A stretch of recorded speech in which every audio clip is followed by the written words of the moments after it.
important topic. Deb is here with some answers. Good morning to you, Deb. How are you?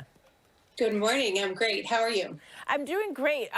This is an issue for a lot of people because sometimes as a caregiver, you are so entrenched with taking care of that loved one.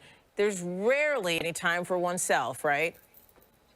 I agree. And sometimes you're just thrown into being a caregiver and you don't really realize it till you're in the middle of it. Hmm. So it's good to first recognize that you're a caregiver, and you're a caregiver if you're helping someone frail and in need in their home.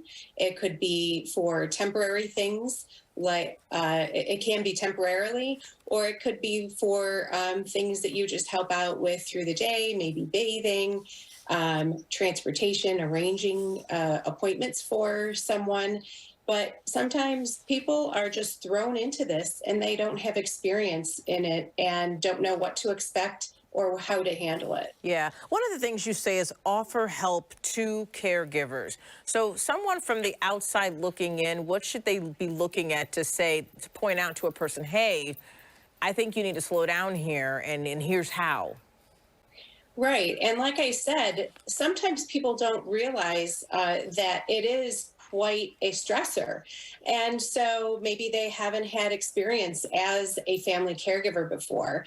So if you have experience in this arena, to be able to reach out to that person and say, hey, you know what, I've been through this, and these are some of the things that helped me. And also to let people know that there are resources out there for caregivers. You don't know, sometimes you don't even know to look for those resources. So for support groups, or to find some paid help in addition to what you're doing, such as with our company, Happier at Home, of course, knowing that there's respite services out there, and just helping to give some information of support that's out there. Yeah.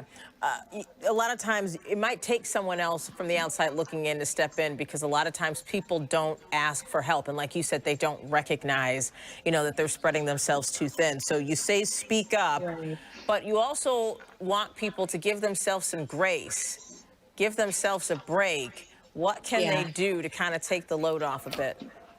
Well, speaking up, you really need to understand what the responsibilities are, and then talk to your family members and say, you know what, I know that I arrange and do everything for our loved one, but I need some help. So speak up and set a schedule, assign different tasks to different people.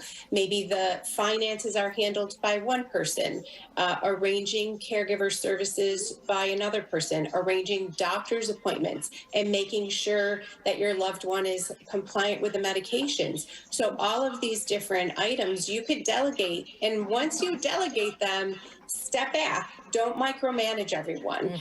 You can make sure that things are happening, but don't tell them how to do it all of the time. Yeah. Just make sure that you're relinquishing control and accept that you can't or you shouldn't be doing everything Yeah, now for that's the your one own health. problem. Once you've given control to someone else, now you kind of want to control that person. But no, you're in trusted hands for a reason. There's so much more we need to get to, including taking care of one's health, and maybe we can touch on that next time. We're out of time for now. Deb, good to see you.